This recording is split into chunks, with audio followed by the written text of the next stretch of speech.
जय हिंद मेरे प्यारे साथियों। आज हम करेंगे बायोलॉजी के 15 प्रश्नों का कवर, वो भी बहुत ही शानदार तरीके से। तो दोस्तों, वीडियो को अंत तक जरूर जुड़े रहिएगा, क्योंकि आपके लिए बहुत ही महत्वपूर्ण साबित होने वाले हैं। जो भी हमारे आने वाले एग्जाम है उनके लिए जो है साइंस का क्वेश्चन जो भी प्रश्न पूछे जाएंगे, या हमारे जितने भी हम क्वेश्चन करवा रहे हैं उनसे रिलेटेड कहीं ना कहीं प्रश्न रहेगा, उन्हीं प्रश्नों में कहीं ना कहीं पूछा जाएगा। तो दोस्तों, वीडियो को अंत तक जरूर देखिएगा, क्योंकि बहुत ही महत्वपूर्ण साबित होने वाले हैं। तो आइए आज का पहला सवाल से शुरुआत करते हैं। आज का पहला सवाल है, त्रिविधिक टीका किन तीनों रोगों के लिए जाना जाता है। देखिए, त्रिविधिक जो है टीका जो है किन तीन रोगों के लिए दिया जाता है। ये दिया जाता है डिप्थीरिया, काली खांसी और टिटनस के लिए। डिप्थीरिया, काली खांसी और टिटनस के लिए, यानी कि ऑप्शन सी जो है इस प्रश्न का राइट आंसर हो जाएगा। नेक्स्ट सवाल है, कौन विद्युत का सुचालक है। देखिए, कौन विद्युत का सुचालक है। तो विद्युत का जो सुचालक है ये जो है प्लाज्मा। प्लाज्मा जो है विद्युत का सुचालक है, यानी कि option C is the correct answer हो जाएगा। अगला सवाल है, पौधों के लिए अनिवार्य तत्वों की कमी किन किन को देकर दूर किया जा सकता है। पौधों की जो है अनिवार्य तत्वों की जो है कमी को किन किन को देकर जो है पूरा किया जा सकता है। ये जो है जास्ता बोरोन, सॉरी, हाँ, जास्ता बोरोन और तांबा को देकर दूर किया जा सकता है, यानी कि ऑप्शन डी जो है इस प्रश्न का राइट आंसर हो जाएगा। अगला सवाल है, जिप्सम के सबसे विशाल भंडार देश निम्नलिखित में से किस राज्य में पाए जाते हैं। यानी जिप्सम का जो है सर्वाधिक जो विशाल भंडार जो है हमारे देश के किस राज्य में पाए जाते हैं। ये पाए जाते हैं राजस्थान में। जिप्सम का जो है सर्वाधिक जो है मात्रा जो है हमारे राजस्थान में पाए जाते हैं, यानी कि ऑप्शन बी जो है, सॉरी, ऑप्शन बी जो है इस प्रश्न का करेक्ट आंसर हो जाएगा। नेक्स्ट सवाल है, जास्ता तथा पारा तत्व है, यानी कि जास्ता तथा पारा तत्व है, ये कौन सा तत्व है। यह जो है ट्रांजिशन तत्व है। कौन सा तत्व है? ट्रांजिशन तत्व है, यानी कि ऑप्शन डी जो है इस प्रश्न का राइट आंसर हो जाएगा। अगला सवाल है,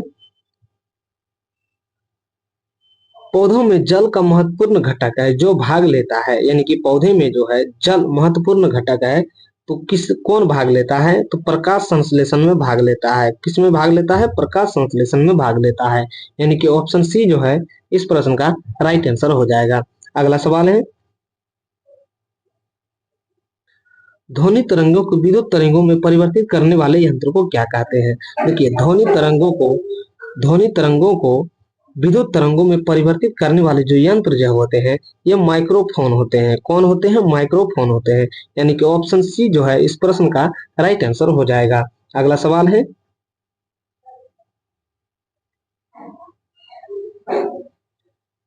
है, निम्नलिखित में से कौन सा प्रोटोनली एंजाइम है। यानी कौन सा जो है प्रोटोनलीय एंजाइम है। तो ये है प्रोटोनलीय एंजाइम जो है ये है पेपेन है। कौन सा है? पेपेन है, यानी कि ऑप्शन डी जो है इस प्रश्न का करेक्ट आंसर हो जाएगा। अगला सवाल है, द्रवों में आवेश की प्रवाह होता है। देखिए, द्रवों में जो आवेश की प्रवाह होता है ये होता है आयनों के द्वारा होता है। किसके द्वारा होता है? ये आयनों के द्वारा होता है, यानी कि ऑप्शन बी जो है इस प्रश्न का राइट आंसर हो जाएगा। अगला सवाल है, डोलोमाइट का महत्वपूर्ण उपयोग किस उपयोग में होता है। देखिए, डोलोमाइट का जो महत्वपूर्ण उपयोग है किसके उपयोग में होता है। ये होता है इस्पात तथा संबंधित उद्योग में। इस्पात उद्योग में जो है इसका डोलोमाइट का प्रयोग किया जाता है, यानी कि ऑप्शन बी जो है इस प्रश्न का राइट आंसर हो जाएगा। अगला सवाल है, वह कौन सी गैस है, सॉरी, वह गैस कौन सी है जो अकेले होते हुए भी अस्थाई नहीं है। देखिए, वह कौन सी गैस है जो अकेले होते हुए भी जो है अस्थाई नहीं है। तो ये है रेडॉन गैस है। कौन सी गैस है? रेडॉन गैस है, यानी कि ऑप्शन बी जो है इस प्रश्न का करेक्ट आंसर हो जाएगा। अगला सवाल है, कोशिका में माइटोकॉन्ड्रिया पाए जाते हैं। देखिए, कोशिका में जो है माइटोकॉन्ड्रिया पाए जाते हैं, यानी कि कहाँ पाए जाते हैं। ये जो है कोशिका द्रव्य में पाए जाते हैं। कहाँ पाए जाते हैं? कोशिका द्रव्य में पाए जाते हैं, यानी कि ऑप्शन सी जो है इस प्रश्न का राइट आंसर हो जाएगा। अगला सवाल है,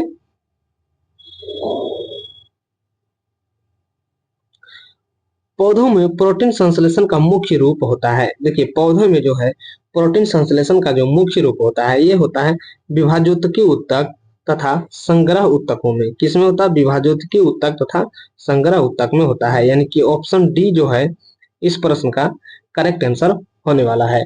नेक्स्ट सवाल है, गेहूं के दाने में पाए जाने वाली प्रोटीन को कहते हैं। देखिए गेहूं के दाने में जो पाए जाने वाली प्रोटीन है ये है ग्लूटेलिन है। कौन है? ग्लूटेलिन। ग्लूटेलिन जो है हार्मोन ग्लूटेलिन जो है पाए जाते हैं किसमें? गेहूं के दाने में। यानी कि ऑप्शन सी जो है इस प्रश्न का करेक्ट आंसर हो जाएगा। अगला सवाल है,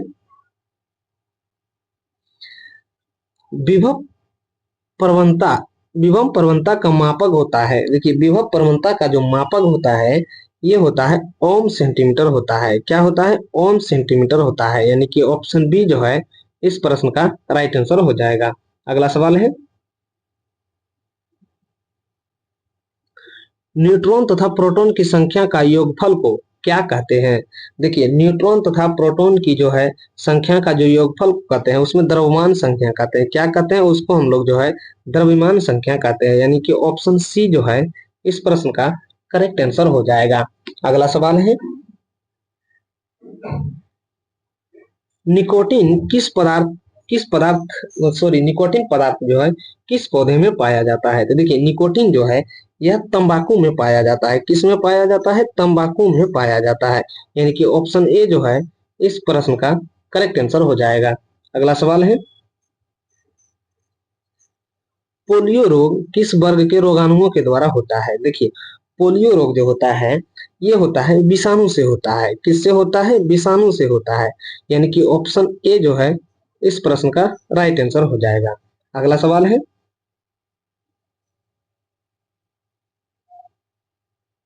निम्नलिखित में से किस पौधे की जड़ों पर ग्रंथियां पाई जाती है? देखिए किस पौधे की जड़ों पर जो है ग्रंथियां पाई जाती है? तो ये जो है मटर के पौधे के जो है जड़ों पर जो है ग्रंथियां पाई जाती है। यानी कि ऑप्शन डी जो है इस प्रश्न का करेक्ट आंसर हो जाएगा। अगला सवाल है, कार्बोहाइड्रेट का निर्माण होता है। देखिए कार्बोहाइड्रेट का जो निर्माण होता है ये होता है क्लोरोफ्लोरोकार्बन के द्वारा होता है। यानी CHO के द्वारा होता है। यानी ऑप्शन डी जो है इस प्रश्न का करेक्ट आंसर हो जाएगा। अगला सवाल है, टाइफाइड तथा पेचिस रोग फैलते हैं। देखिए टाइफाइड तथा पेचिस रोग जो फैलते हैं यह किसके द्वारा फैलते हैं? तो टाइफाइड और पेचिस रोग जो होता है यह जल प्रदूषण के द्वारा होता है। किसके द्वारा होता है? जल प्रदूषण के द्वारा होता है। यानी कि बी जो है इस प्रश्न का करेक्ट आंसर हो जाएगा। अगला सवाल है, निम्नलिखित में से कौन सा C4 पौधा है? यानी कि कौन सा जो है C4 पौधा है? ये है मक्का है। कौन सा है? मक्का है। यानी कि ऑप्शन सी जो है इस प्रश्न का करेक्ट आंसर हो जाएगा। अगला सवाल है, समुद्री घोड़ा क्या है? देखिए समुद्री घोड़ा है समुद्री घोड़ा जो है यह एक मछली है। यह क्या है? यह एक मछली है। यह जो है यह एक मछली है। तो देख लेते हैं कौन सा ऑप्शन में है। ये जो है यह एक मछली है। समुद्री घोड़ा जो है यह एक प्रकार का मछली है। यानी कि ऑप्शन बी जो है इस प्रश्न का करेक्ट आंसर हो जाएगा। अगला सवाल है, प्राचीन चट्टानों पर अंकित होने वाले जीवों को अभिचिन्हों को क्या कहते हैं? यानी कि प्राचीन चट्टानों पर अंकित होने वाले जीवों के अभिचिन्हों को जो कहते हैं उसको जो है हम लोग जीवाश्म कहते हैं। क्या कहते हैं? जीवाश्म कहते हैं। यानी कि ऑप्शन सी जो है इस प्रश्न का करेक्ट आंसर हो जाएगा। अगला सवाल है, निम्नलिखित में से कौन अंडे देने वाला जंतु है? देखिए निम्नलिखित में से जो है कौन अंडे वाला देने वाला जो जंतु है? देखिए कंगारू जो है कंगारू भी ये डायरेक्ट बच्चे को देता है। चूहा भी जो है डायरेक्ट बच्चे को देता है। चमगादड़ भी जो है डायरेक्ट बच्चे को देता है। तो इस ऑप्शन के अकॉर्डिंग जो है डकविल जो है यह एक अंडा देने वाला जीवधारी है। डकविल जो है यह एक अंडा देने वाला जीवधारी है। यानी कि ऑप्शन डी जो है इस प्रश्न का करेक्ट आंसर हो जाएगा। अगला सवाल है, पारा यूरेनियम तत्व होते हैं। देखिए पारा यूरेनियम जो है तत्व होते हैं, ये कैसे होते हैं? ये वे तत्व है जिनका परमाणु क्रमांक यूरेनियम से अधिक होता है, इसे ही पारा यूरेनियम कहते हैं। यानी कि वे तत्व जो है, जो यूरेनियम से अधिक उसका जो है परमाणु संख्या होता है, यानी परमाणु क्रमांक होता है, उसे ही जो है हम लोग पारा यूरेनियम तत्व कहते हैं। यानी कि ऑप्शन बी जो है इस प्रश्न का राइट आंसर हो जाएगा। अगला सवाल है, वायुमंडल के दाब में होने वाले परिवर्तन को मापते हैं। देखिए, वायुमंडल के दाब में जो होने वाले परिवर्तन को जो मापते हैं हम लोग, इसको जो हम लोग बेरोग्राफ के द्वारा मापते हैं। किसके द्वारा मापते हैं? बेरोग्राफ के द्वारा मापते हैं। यानी कि ऑप्शन ए जो है इस प्रश्न का राइट आंसर हो जाएगा। अगला सवाल है,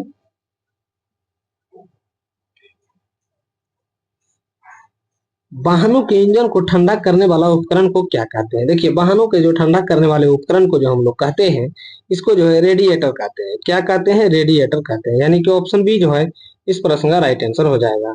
अगला सवाल है, कौन सबसे घातक रोग है? देखिए, कौन सबसे जो है घातक रोग है? एड्स जो है, एड्स सबसे घातक रोग है। एड्स रोग जो है जल्दी इंसानों को मुक्ति नहीं मिलने देता है। यानी कि एड्स रोग जो है बहुत ही घातक रोग है। यानी ऑप्शन डी जो है इस प्रश्न का करेक्ट आंसर हो जाएगा। अगला सवाल है, पौधों में श्वसन होता है। देखिए, पौधों में जो श्वसन होता है वो किस प्रकार से होता है? देखिए, दिन में भी और मुख्यतः रात में होता है। मुख्यतः जो है पौधे में जो श्वसन होता है वो मुख्यतः रात में होता है, लेकिन दिन में भी होता है। यानी कि ऑप्शन डी जो है इस प्रश्न का करेक्ट आंसर हो जाएगा। अगला सवाल है,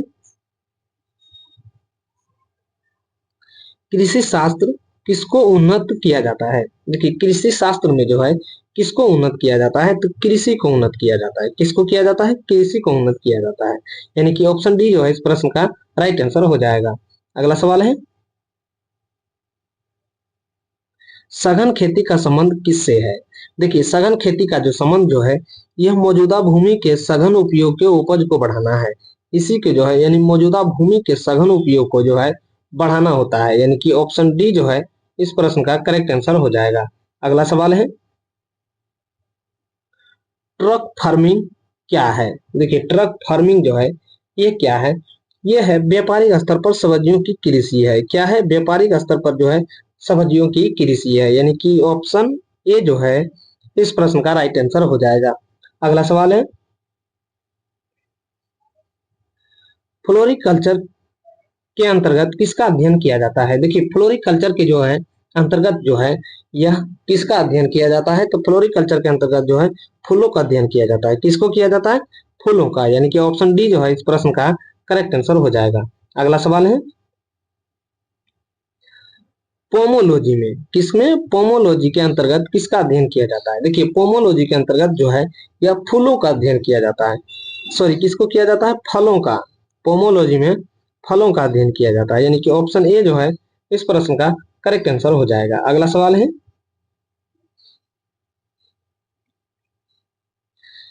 ओलेरी कल्चर शब्द का संबंध है। देखिए, ओलेरी कल्चर शब्द का संबंध जो है यह सब्जी विज्ञान से है। किससे है?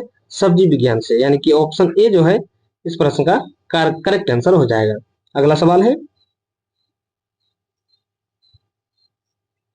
सिल्वी कल्चर के अंतर्गत किसका अध्ययन किया जाता है? देखिए, सिल्वी कल्चर के अंतर्गत जो है यह वनों का अध्ययन किया जाता है। किसका अध्ययन किया जाता है? वनों का अध्ययन किया जाता है। यानी कि ऑप्शन डी जो है इस प्रश्न का राइट आंसर हो जाएगा। अगला सवाल है, मोनोकल्चर यह एक विशिष्ट लक्षण है। यानी मोनोकल्चर जो है किसका एक विशिष्ट लक्षण है? तो मोनोकल्चर में जो है स्थानांतरित कृषि की व्यवस्था का अध्ययन किया जाता है। स्थानांतरित कृषि व्यवस्था का अध्ययन किया जाता है। यानी कि ऑप्शन ए जो है इस प्रश्न का करेक्ट आंसर हो जाएगा। अगला सवाल है, मृदा के अध्ययन का उल्लेख करने के लिए प्रयुक्त शब्द कौन सा है? देखिए, मृदा का जो अध्ययन किया जाता है यह भूमि विज्ञान में किया जाता है। किसमें किया जाता है? किसके अंतर्गत किया जाता है? भूमि विज्ञान के अंतर्गत किया जाता है। यानी कि ऑप्शन ए जो है इस प्रश्न का करेक्ट आंसर हो जाएगा। अगला सवाल है, मृदा से संबंधित विज्ञान क्या कहलाता है? देखिए, मृदा से संबंधित जो विज्ञान कहलाता है यह मृदा विज्ञान कहलाता है। क्या कहलाता है? मृदा विज्ञान कहलाता है। यानी कि ऑप्शन ए जो है इस प्रश्न का राइट आंसर हो जाएगा। अगला सवाल है, जीवित जीवों पर जीवित जीवों पर मृदा के प्रभाव का अध्ययन मृदा विज्ञान की किस शाखा के अंतर्गत किया जाता है? तो यह जो किया जाता है, यह एडाफोलॉजी के द्वारा किया जाता है। किसके अंतर्गत किया जाता है? एडाफोलॉजी के अंतर्गत किया जाता है, यानी कि ऑप्शन बी जो है इस प्रश्न का राइट आंसर हो जाएगा। अगला सवाल है,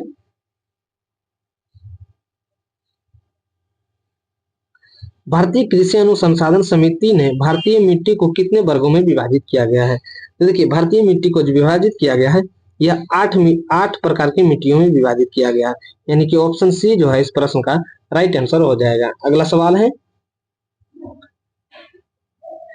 नूतन जलोढ़ मिट्टी को किस नाम से जानी जाती है? देखिए, नूतन जलोढ़ मिट्टी को जो है यह खादर के नाम से जानी जाती है। किसके नाम से जानी जाती है? खादर के नाम से जानी जाती है, यानी कि ऑप्शन ए जो है इस प्रश्न का राइट आंसर हो जाएगा। अगला सवाल है,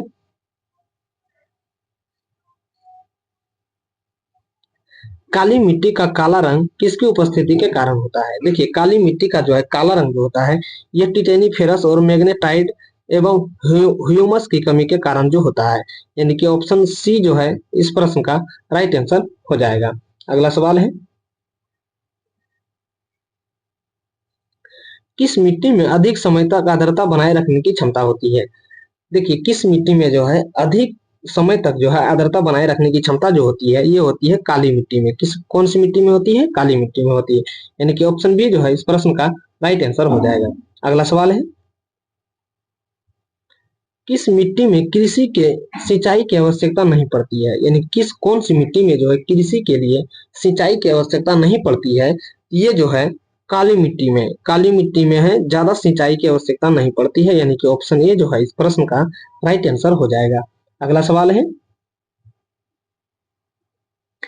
किस मिट्टी का स्थानीय नाम रेगुर है? देखिए, किस मिट्टी का जो है स्थानीय नाम रेगुर है? तो काली मिट्टी को जो है रेगुर मिट्टी भी कहा जाता है, यानी कि option B is the correct answer. अगला सवाल है,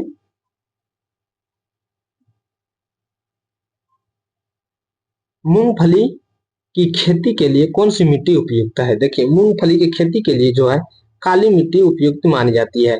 काली मिट्टी को काली कपासी मिट्टी भी कहा जाता है, यानी कि ऑप्शन ए जो है इस प्रश्न का राइट आंसर हो जाएगा। अगला सवाल है,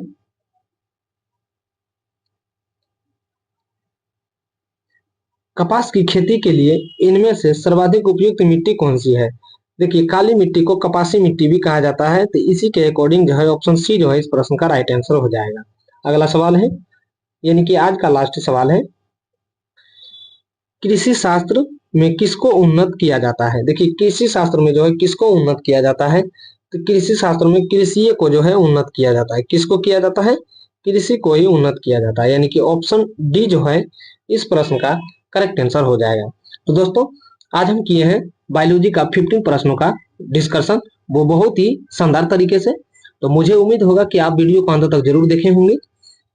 तो फिर मिलते हैं नेक्स्ट वीडियो में, तब तक के लिए धन्यवाद। जय हिंद, जय भारत।